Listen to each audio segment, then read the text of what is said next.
ladies and gentlemen, welcome back. We're doing this one a little different. So I'm doing the voiceover for this one well after I've done the recording. So we're going to see how this goes. This is not my preferred way of doing things. But wife was in the room at the time. We were talking, so didn't want to stop doing that in order to come into this and start doing an actual recording with the full voiceovers. So here we are. We're doing it this way instead. The downside to this, I don't have any sort of audio monitoring. So we're just going to have to roll with it and see how it goes. Now, that said, I did do a quick 10-second test just to make sure that we were good. Everything seemed like it was good, so this is where we are. This is where we're going to be. So we did go ahead. We purchased the final shop, at least the final shop that's available right now, which is the Paris, France shop, so that we can unlock comic books. It's a very quaint little store. Look at this. It's so pretty. It is the first one that includes a storage space, which is that space off on the right-hand side. So eventually we can unlock a storage space. Very lovely. So we're going to start off, we're going to unlock in kind of a weird way, but we do want to get to that storage spot as quickly as we can. But we also have to fully furnish and stock this place, so we don't want to go too crazy with it. So while we are getting this set up, and I mean this is going to take a while. If you suffer from motion sickness, as my wife does, this probably will not be a part that you will be super keen to watch. Did find out you cannot snap your way into getting this into the corner. Also doesn't help that I put it in wrong the first time, but that's okay. Now it is in correctly. So, this is about to be a whole hell of a lot of buying bookshop or bookcases, books, so many things. Now, as we are into episode 4, and honestly, we're getting kind of close to what is currently available in this game. I have played more of this since this recording. The truck was something completely new, and yeah, a lot of fun. The truck was completely new. So while I'm getting everything set up here, and I'll jump back and talk about what's actually going on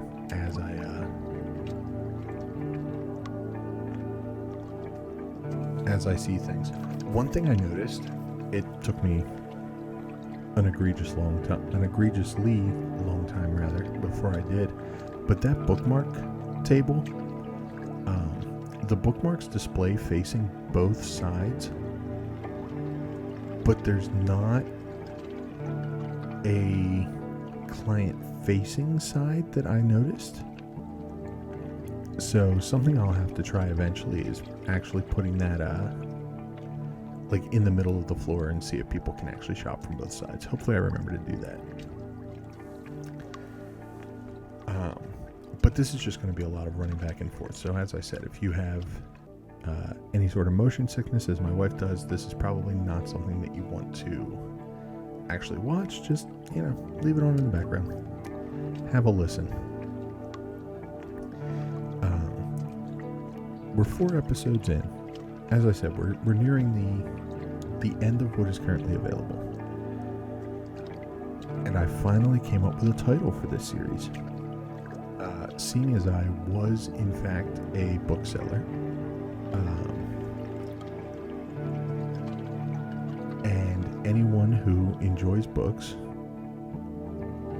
knows that new books come out every Tuesday. I thought it only made sense to start calling this segment New Release Tuesdays, because that's exactly what it was back in the day. And by back in the day, I of course mean when I worked at the bookstore. They still call it New Release Tuesday. I just haven't had to think about that for about 14 and a half months now. So, did learn the power of the right click to rapidly add to the cart. Much faster. I don't remember exactly when I figured that out. I think it might have been episode 3.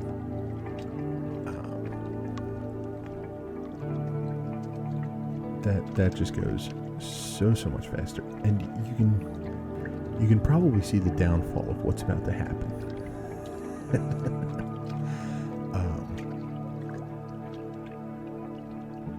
So as I said, my wife has motion sickness, but even she got stuck just watching the screen here, watching this box vomit that's happening out of the side of this truck. This goes on for some time now.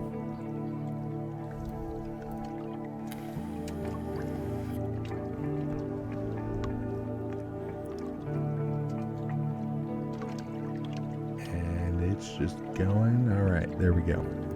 So I am literally about to just be running around, trying to find good placement for stuff. I did start this one off, at least trying to keep stuff together. So as I'm doing this, I didn't want to have to do a full recustomization later, because one of the things that is just notorious in these games is resetting a shelf, fully emptying it and being able to redo it. Fucking difficult as hell for no reason.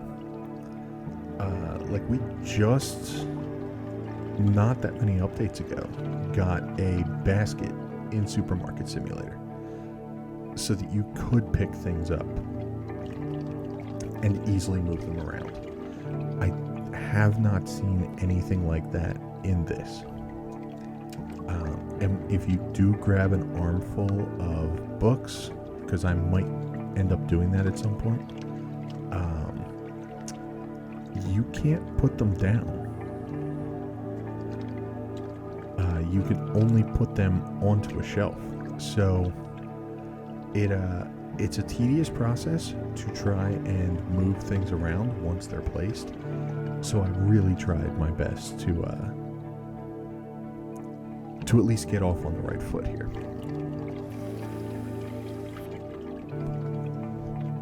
So while I'm running around, and you'll see me kind of sorting stuff here, if I no longer need something,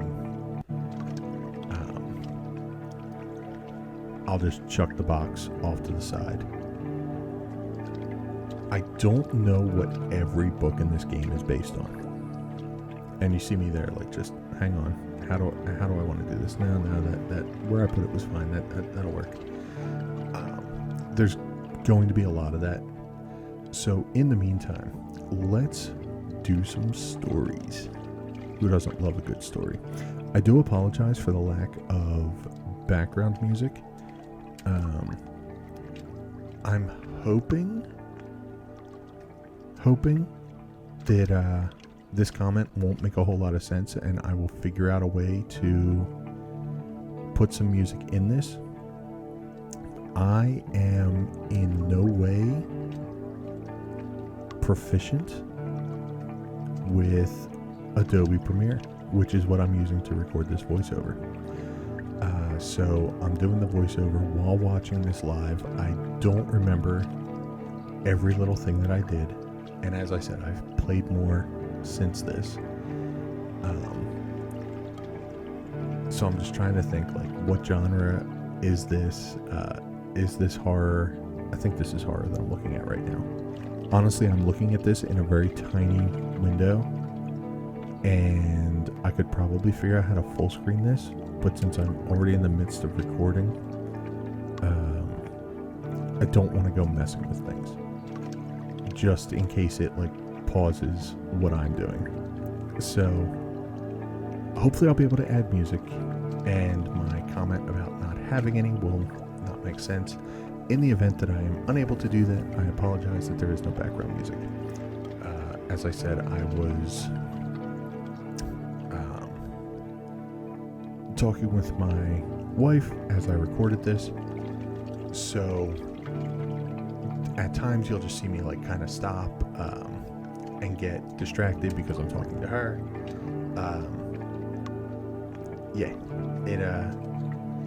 I also didn't have a pause recording button at the time. I've since reworked my my Stream Deck, so now I have a pause record and also decibel level adjustments right on my Stream Deck. Much nicer. I'm slowly getting there. It's funny, for as much as I work with a lot of physical devices that do the exact same thing as the digital knobs and dials in a lot of the programs that I'm using, I don't know what they do in the digital version. I'm slowly picking up on some of this. Like, for instance, in OBS, the idea of different scenes and transitions has always been this weird, like, what is this for? Like, if you're not doing like a be right back screen or hang tight, the stream will get started soon screen, what would you use this for? Meanwhile, at work, I'm using an ATEM Blackmagic ATEM ISO mini ISO Extreme 8 input video switcher with dual media player keys, doing the exact same thing that OBS allows me to do, but in a physical with a physical controller. And I do that no problem, and then I look at OBS and go, wait, why would I need this? Oh right, for all the things that I already do on a daily basis. Ditto a lot of the audio gizmos.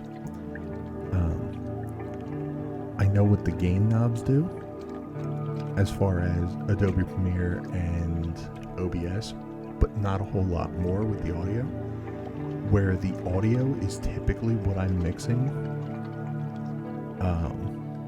the most at work, because the video, we've gotten to a point where the video is fairly simple. So my boss is less proficient with the audiovisual tech than I am, and he'll be the first to admit that. So I typically give him the easier task of video switching. A lot of times it's one PowerPoint and he doesn't actually have to do anything other than make sure the computer stays on. And I'm handling the Mackie Pro FX 23 V3 analog audio mixer, and we've had that thing, all the output channels, all the input channels, fully maxed out.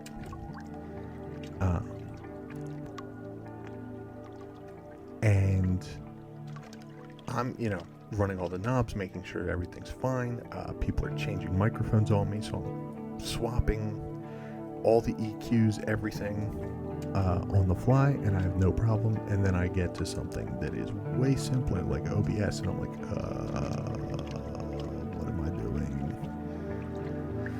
So that's my story of me trying to slowly learn my way through the recording world while sitting in my comfy chair at home. This shit that I do no problem on a daily basis, suddenly I have no clue once I'm here. That said, speaking of work, I tried to record a different game. We won't talk about that. But while I was recording, I get a flurry of emails. A little bit of context. On Tuesday, I got a request, hey, give this client a call. They want AV for Memorial on Saturday. Okay. Call the client.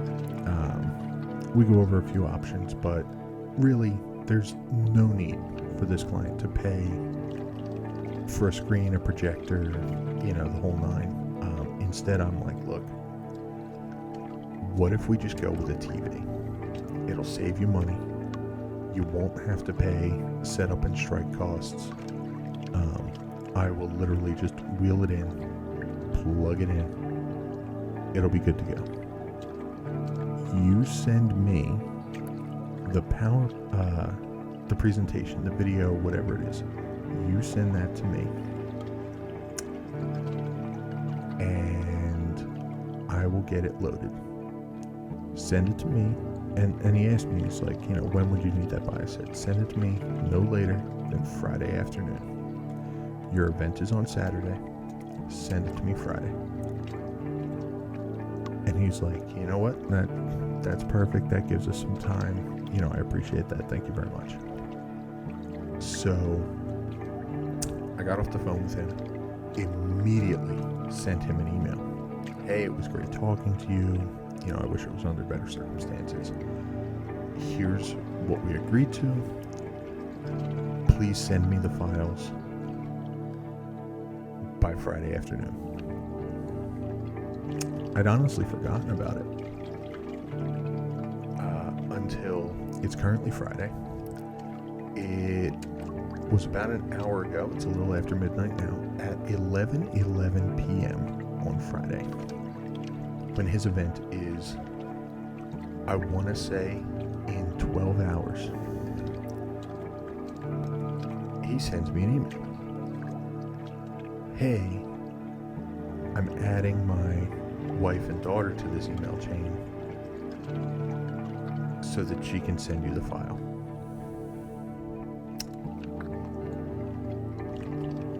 Immediately following that email was the wife saying, I'm updating the daughter's email. Apparently it was not correct in the first email.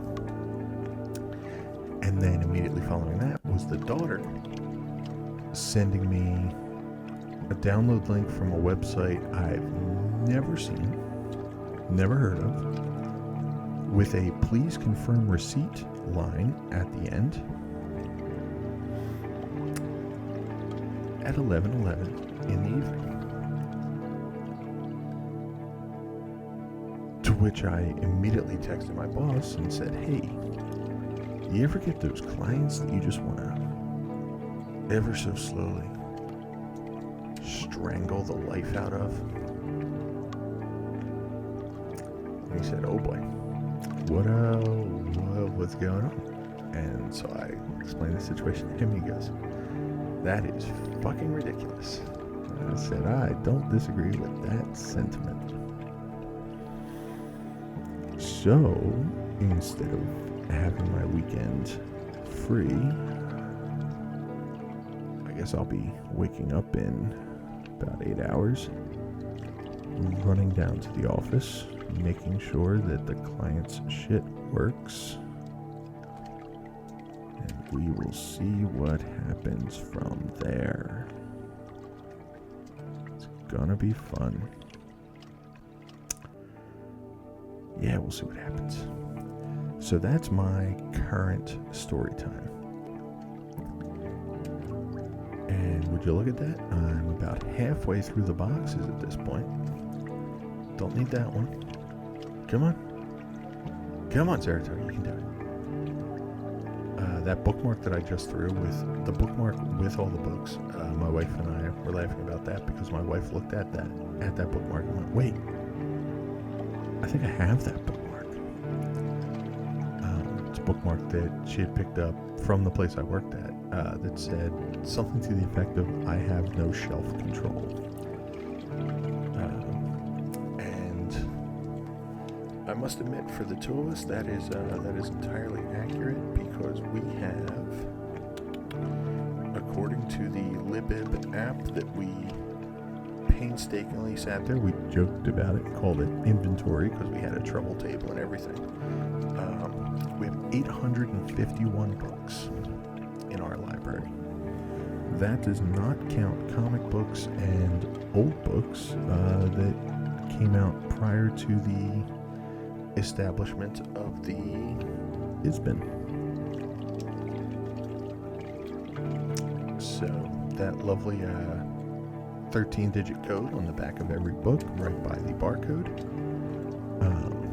It's 13 digits now. Before that, it was 10 digits. Most of them start with 978 or 979. If that does not exist, there's no way to look the book up in this app. So yeah, those came out sometime, I believe, in the 70s. The 10-digit ISBN, and then the 13-digit came out much more recently. I want to say late 90s, early 2000s, somewhere in that ballpark. So yeah, anything prior to the 70s does not have that, and we do have a handful of old books. I have a few old paperback pressings of The Lord of the Rings. I have the full trilogy that completely lack any sort of universally identifying number. A little bit sad.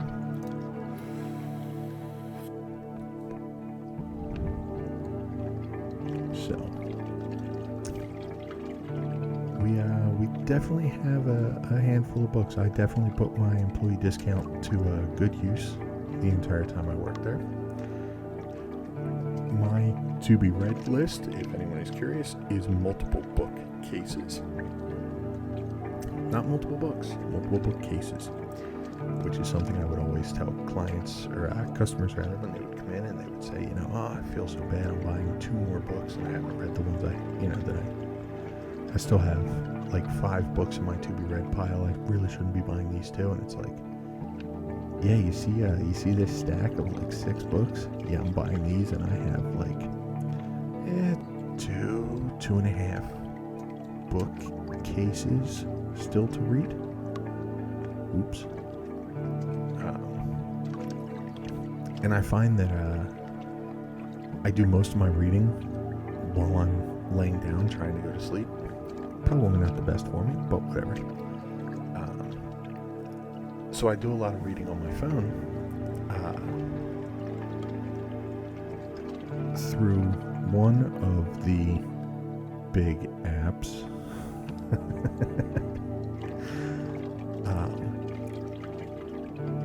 So a lot of the books that I have physically, if I actually go to read them, I read them digitally.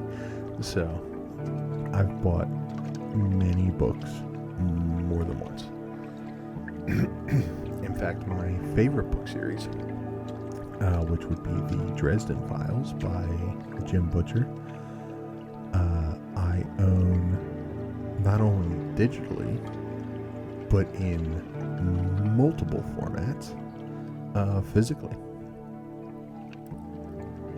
And that's not even the book that we own the most between my wife and I. That would be somewhere between probably Lord of the Rings, Percy Jackson,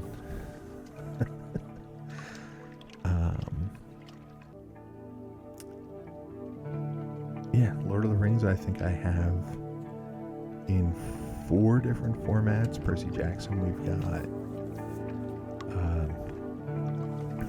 4 or so. We have old paperback, new paperback, hardcover, illustrated.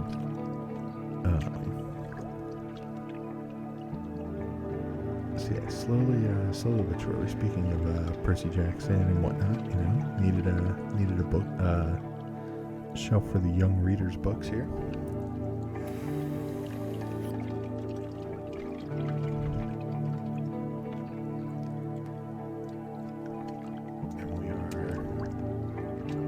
Just about done with the setup. Spent an awful lot of money here. Now I don't want to ruin it because I don't remember exactly when I picked it up, but I did happen to get a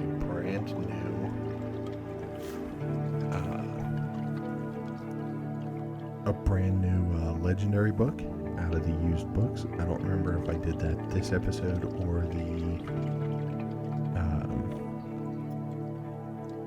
or just as I've been playing and not recording, just getting as much money as I can. I can confirm that I've purchased the storage room. I don't know if that happens this episode or not. I apologize. I have purchased the storage room, but only the first square of it, and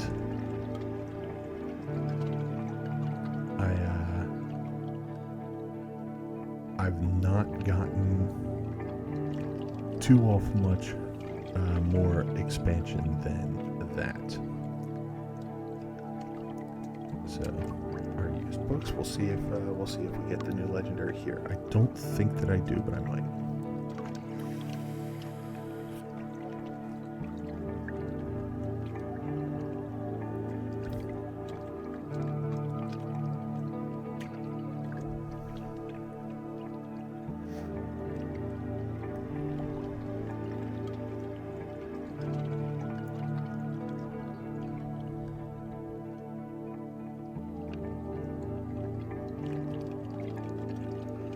Well, we've got a singular fancy book. Nothing in this box.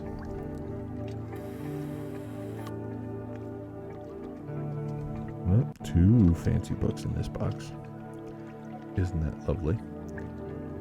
Don't worry. Eventually I stop doing this and I start just chucking all the fancy books into a pile instead of running back in between each box.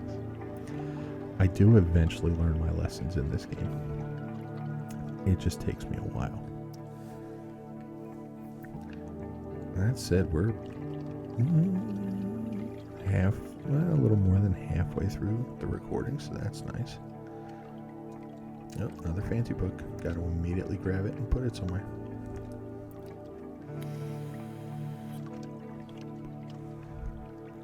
Now the one downside, and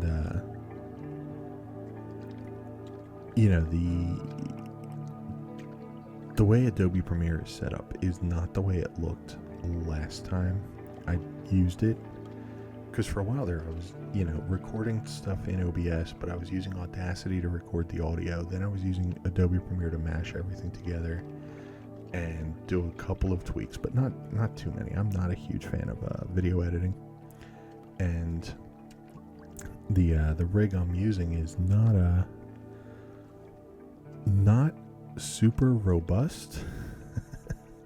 It was don't get me wrong, this machine's served me well, but it was sort of a mid-tier kind of budget model when I bought it back in 2020 during the global shutdown. Ordinarily I would build all of my computers, but with everything being closed, I just did a nice little order off of Amazon and had it delivered to me, and I've been using that ever since. This I think I've only got 8 gigs of RAM in this thing. Maybe 16, but I think it's just 8.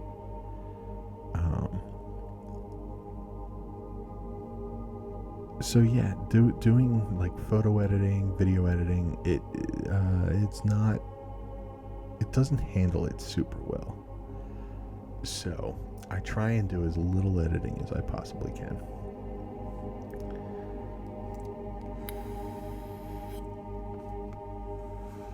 On the plus side, I do have a 2080 in this thing. So while the card itself is now 3 generations out of date, give or take, it is still a workhorse. It does still keep going.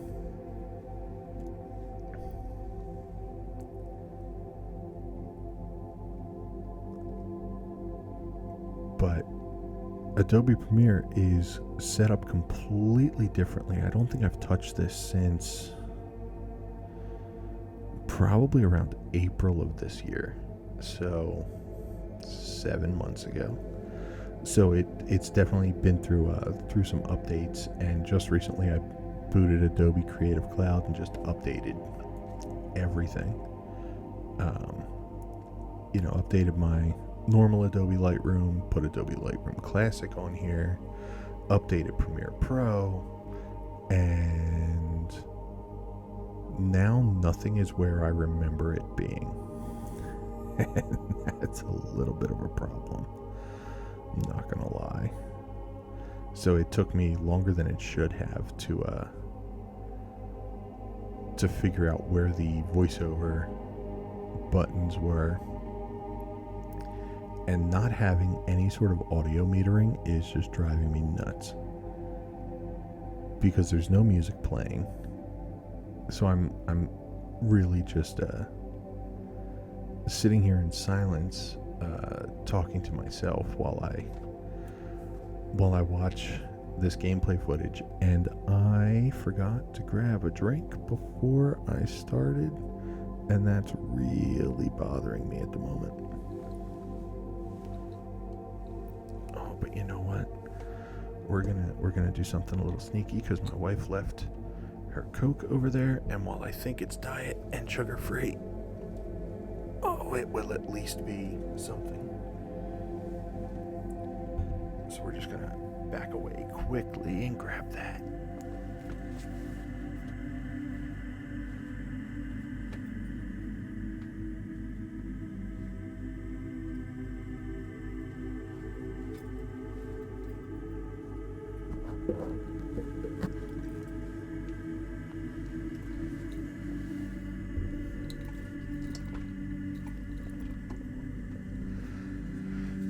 Good news, not sugar-free.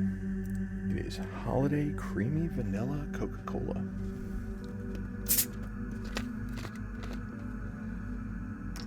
Hooray for me.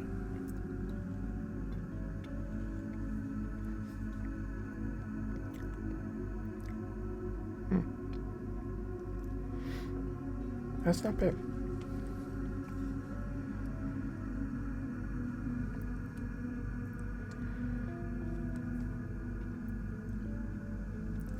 You can definitely taste the sugar in it though.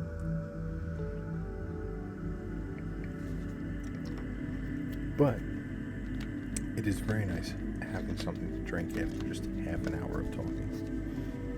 Throat was starting to get a little scratchy there.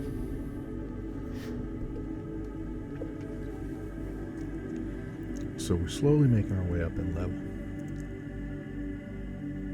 Slowly but surely. And we've got our first new recruit who's going to start stocking the shelves for me.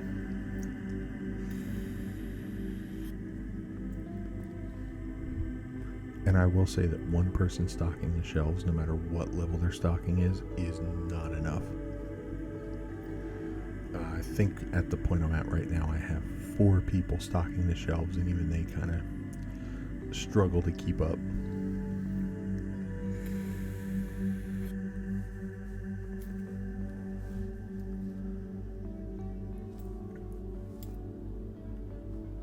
But on the bright side, we are making a decent amount of money.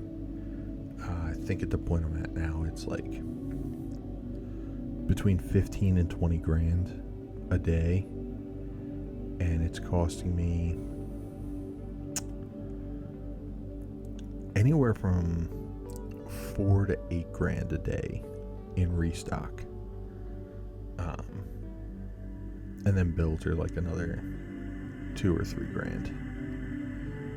So we're definitely making money, especially when people shop like this. When you get a decent chunk of change. Now, the 2 big mistakes that I made, and people have probably caught them,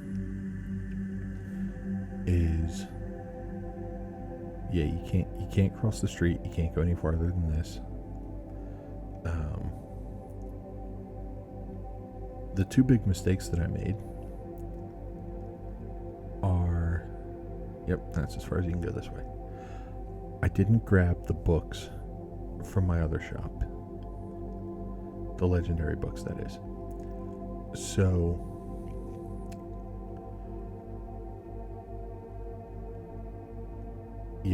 I was really wanting to unlock that stuff. I didn't grab the legendary books. If I had done that, I could have saved myself a lot of money on the orders. That would have been lovely. I also could have been making an extra 15% on all of these sales. I could have 100% been double dipping on this. It would have been amazing. But my dumbass didn't do that. And even when I do go and get the books, I, as you probably notice, am not good at the whole min-max thing. So I never swap out the legendary book for like making shopping cheaper and then swapping it back to make sales get more.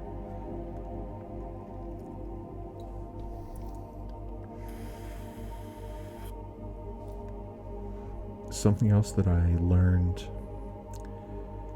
after playing this, I happened to glance at some of the patch notes, and I'm sure some people have seen it, and if anyone has played this game, I'm sure they've been internally, possibly externally, screaming. There are certain customers that when I've moused over them, and I've seen them at a few locations, when I've moused over them, they have like, these are the kinds of books that this person likes. I just kind of went, oh, okay, that's what they're going to be shopping for when they're in the store. Didn't really pay it too much extra mind. I figured, as long as I have something of those 3 genres, they're going to pick something, possibly something from each of those 3, and that'll be good. No. Yeah. That's not what's happening. What I'm supposed to be doing is going up to those people and saying, hey, I could recommend you a book. And then it's up to you to go find a book of one of their preferred genres and hand it to them. Place the book in the customer's hand. My God. I did not think that I'd have to deal with that corporate line again, but here we are. So yes, you can stop them from what they're doing and say, hey, I got a book you could read. Go find a book of their preferred genres, bring it back to them, and place it in their hand. Allegedly, that will get you some sort of bonus. I thought it was like extra money, but I've not noticed any extra money the times where I did do that. I don't think I do that at all in this video, but it is something that I figured out after the fact. So yes, there is a purpose to those customers. However, you can only get them while they're walking around your store. Once they start walking towards the register, that's it. You can't interact with them anymore in that regard.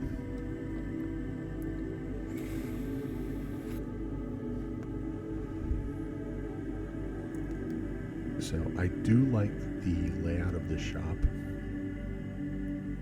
I cannot wait for more shops to be added. In fact, while I'm doing this voiceover, let me see. If I bring up Steam and I go over to Bookshop Simulator,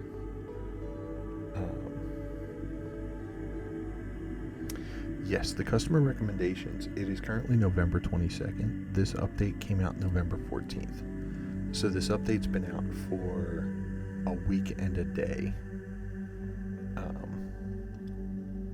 So this added in customer recommendations. This was update version 0.5. So this was live the entire time I was playing. I just didn't know what the hell it was. Again, if I had read shit, I might have done a little better. But this says customer recommendations. Some customers, upon entering your store, will be open to being recommended a book. Customers who are open to this will show their favorite genres in a pop-up similar to the legendary power-ups. Simply select the customer and tell them you will recommend a book for them. They will then wait for you to return with a book that matches their preferences. You may only help one customer at a time. Someone's never worked retail. The amount of times I had like 5 fucking people pulling me in different directions, all demanding help right the hell now. Oh my god. You may only help one customer at a time. Recommending can only be done when customers are wandering around the store and not heading to checkout. Successfully recommending a book to a customer will provide a small tip on top of them adding the book to their purchases. So, I've never noticed any extra tip or anything.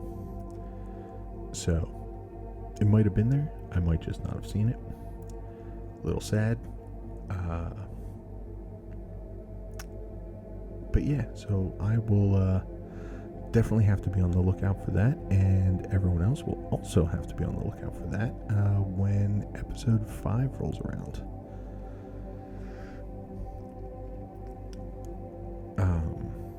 So yeah, this had just come out. Also added some quality of life fixes, new books, new plants. Yeah, it looks like 3 new plants, 7 new books. Used boxes now show how many legendaries from that box you own. Have I just never noticed that?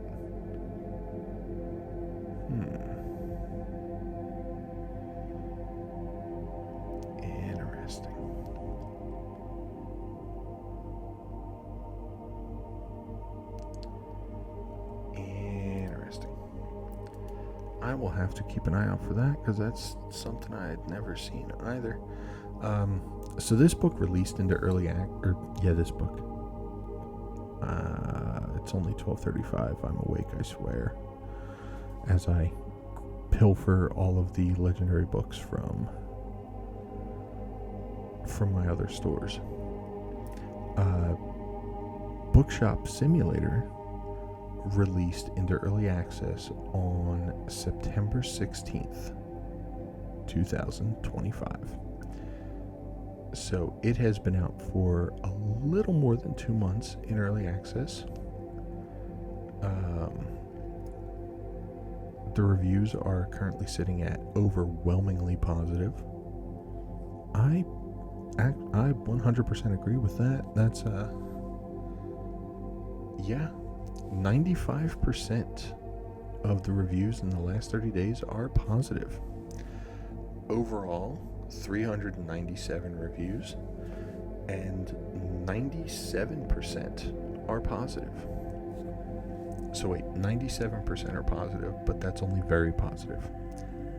95% of the recent reviews are positive, and that's overwhelming. That's a little weird. You know, something else I never looked at was their, I guess it's their gameplay trailer. some of the some of these display tables look really cool. I must admit. Oh, whoa! Where the hell? Wait! What the hell is that? What was that? They had branded candy displays. Where the hell did that come from?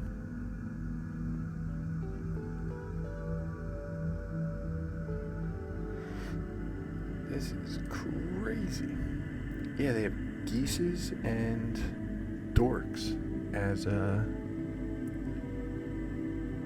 branded displays, and the geeses has like these big ass goose heads on them. Oh, that's fucking amazing.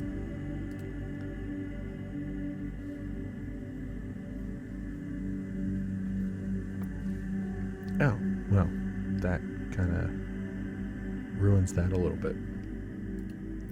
One of the screenshots that they advertise on their Steam page is the legendary book, the Book of Amun-Ra. That's the legendary that I got. So, I guess I don't have to hide this one and keep it a secret. It's literally their screenshot for legendary books. What that book will do is it gives you a 5% sales bonus instead of 15. But it also gives you a 15% increase to employee speed, down from the 30 that you get with the Book of Speed, and also gets you a 5% discount in all apps. I don't remember what the normal discount is if you just use the discount book. So it's not as good as any one of those books, but having all three of those at one time is super nice. And once I have access to the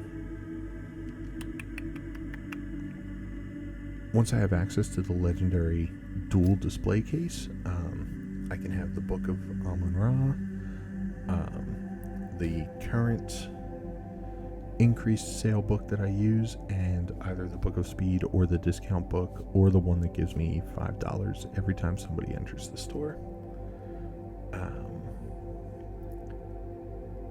And that will be awesome, being able to triple dip like that. Now, I did not see anywhere on there. Am I just missing it? Where does it say? And again, I'm looking at this in a very tiny preview window. So that showed me how much that was worth. And I'm mousing over these boxes way too fast to actually read what that sign says without pausing it. And I definitely don't want to pause it while I'm in the middle of recording. So that's kind of a bummer.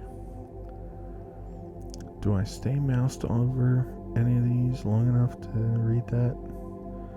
Probably not. Damn you, past Zeratar. Gotta be all speedy about this shit.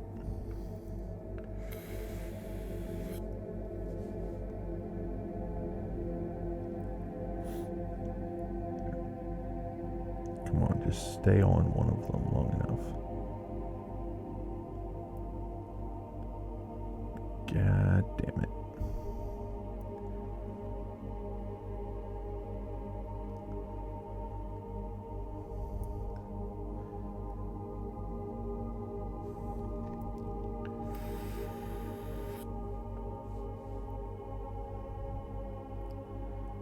Get in the pile.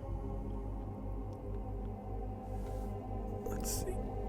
Let's get nice and close to the screen here and see if we can't read this right quick. No, that is just flashing by way too fast. Alright, we have one more shot at this.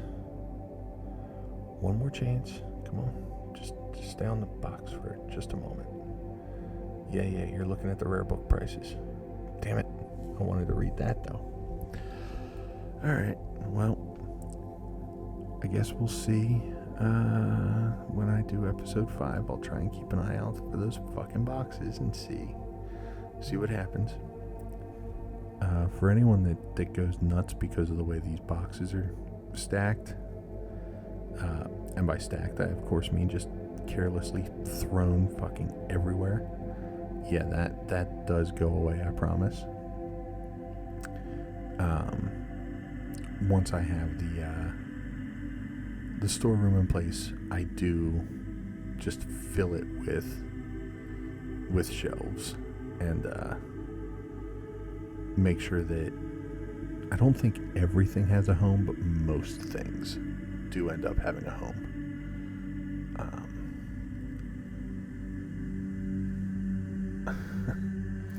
And let's do the restock, because why not?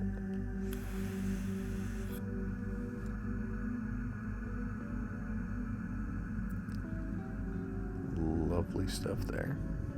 Oh boy, we're just doing another big restock.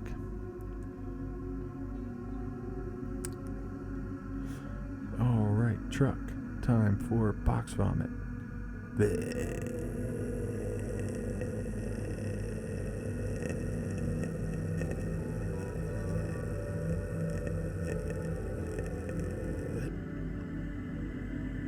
Yeah, box vomit.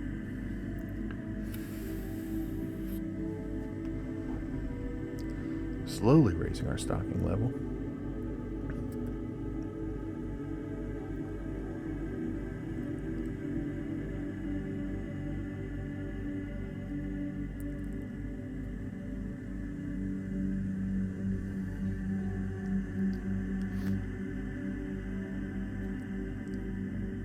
Almost getting up to the comic books.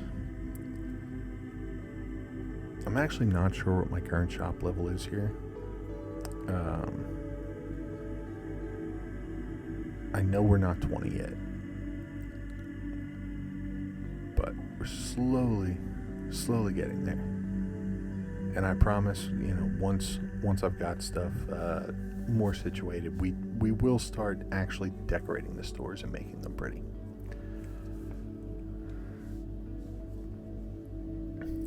But for now, I hope you've enjoyed this. I'm going to see about adding in some ambient music, so it's not just me talking in silence the entire time.